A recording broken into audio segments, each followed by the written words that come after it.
গত এক সপ্তাহ ধরে ডোনাল্ড ট্রাম্পের যে কি হয়েছে, তিনি একটার পর একটা সত্য কথা বলে যাচ্ছেন। গোটা বিশ্ববাসী অবাক যে ডোনাল্ড ট্রাম্পের হলোটা কি।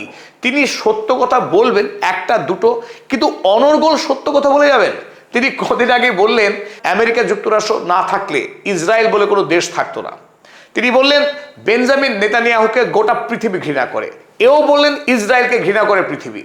তারপরে দেখুন আরো একটি মজার খবর, তিনি গতকাল বললেন যে সব দেশের যদি ব্যালিস্টিক মিসাইল থাকতে পারে তবে ইরানের কেন নয়। প্রশ্ন কাকে ছুড়লেন? খোদ গণহত্যাকারী বেঞ্জামিন নেতানিয়াহুকে। বেঞ্জামিন নেতানিয়াহু তিনি চেয়েছিলেন ইরানের সঙ্গে আমেরিকা যেন কোনোভাবেই চুক্তি না করে। ব্যাস, যখন মানাতে পারলেন না ট্রাম্পকে, তখন বললেন চুক্তি হোক আমেরিকা এবং ইরানের, তবে চুক্তি হতে হবে তার দেওয়া শর্তে। তার কি শর্ত? এক নম্বর শর্ত, মধ্যপ্রাচ্যে একমাত্র ইসরায়েলেরই কেবল পারমাণবিক বোমা থাকবে, আর কোনো দেশ পারমাণবিক বোমা বানাতে পারবে না। ইরানকে কোনোভাবেই পারমাণবিক বোমা বানাতে দেওয়া যাবে না, ফাইন। এবং ইরানের কাছে যে সমস্ত এনরিচড ইউরেনিয়াম আছে সেটা তুলে দিতে হবে আমেরিকা বা ইসরায়েলের হাতে। এবং দুই নম্বর বড় শর্ত, ইরানের কাছে ব্যালিস্টিক মিসাইল রাখা যাবে না, কোনোভাবেই সে 1000 কিলোমিটারের বেশি দূরপাল্লাগামী মিসাইল তৈরি করতে পারবে না। এবং ইরানে এই মুহূর্তে যত মিসাইল রয়েছে দূরপাল্লাগামী, সমস্ত মিসাইলকে ধ্বংস করতে হবে। আর এই ধ্বংস করবার জন্য ইসরায়েল এবং আমেরিকাকে অনুমতি দিতে হবে। তারা ইরানে প্রবেশ করবে এবং সমস্ত মিসাইলকে ধ্বংস করবে, তারপর চুক্তি করবে ইরানের সঙ্গে। গণহত্যাকারী প্রধানমন্ত্রী বেঞ্জামিন নেতানিয়াহুর স্বপ্ন দেখুন, শুনলেও ভিমরি খেতে হয়। আর যাতে আমেরিকা এবং ইরানের চুক্তি না হয় তার জন্য লেবাননে নতুন করে ভয়ঙ্করভাবে গণহত্যার তেজ বাড়িয়ে দিলেন। কারণ এই গণহত্যা না করলে তাকে জেলে যেতে হবে, ভোটে হারতে হবে। ভোটেও তিনি হারতে চাইছেন না, জেলে তো তিনি যাবেনই না। সুতরাং তাকে একটাই পথ খোলা, যুদ্ধ খেলা করা, গণহত্যা চালানো। এই খেলা করতে গিয়ে ডোনাল্ড ট্রাম্পকে তিনি রীতিমতো বেকায়দায় ফেলতে বসেছিলেন।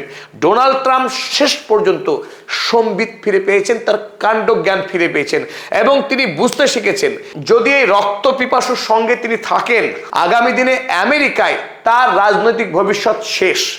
তিনি যখন তৃতীয়বারের মতো আমেরিকার রাষ্ট্রপতি হতে চাইছেন, না আমি একটুও ভুল বলছি না, তৃতীয়বার কেউ আমেরিকার রাষ্ট্রপতি হতে না পারলেও তিনি নিজের ছেলেকে বসিয়ে তৃতীয়বারের জন্য আমেরিকার রাষ্ট্রপতির দায়িত্বভার সামলাতে চাইছেন, নিজে অন্তত উপরাষ্ট্রপতি হয়ে।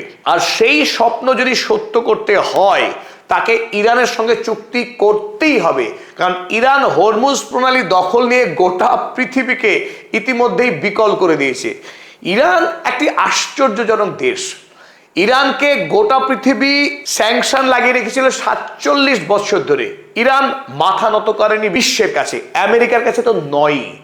এদিকে ইরান এই যুদ্ধের কয়টা দিন শুধুমাত্র হরমুজ প্রণালী দখল করে রাখলো, আর তাতেই গোটা পৃথিবীর অর্থ ব্যবস্থা হুড়মুড় করে তাসের ঘরের মতো ভেঙে পড়লো। এখানেই বোঝা যায় ইরান তার শক্তি কতখানি।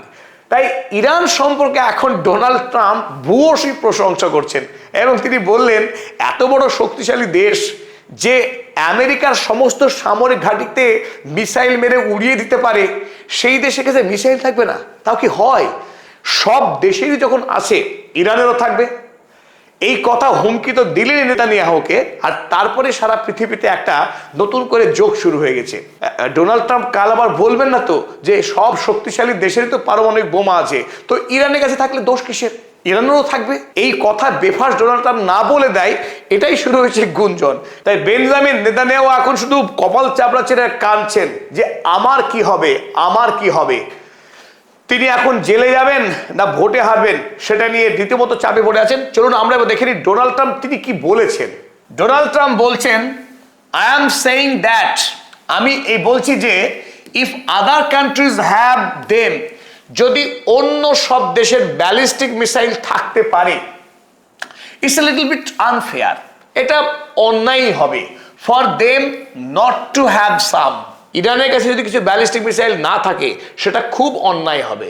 এই কথা শোনার পর আপনি না এসে পারবেন যে ডোনাল্ড ট্রাম্প 2 দিন আগেই বলছিলেন যে গোটা ইরানকে তিনি উড়িয়ে দেবেন, একেবারে প্রস্তর যুগে ফিরিয়ে দেবেন, গোটা সভ্যতাকে ধ্বংস করে দেবেন।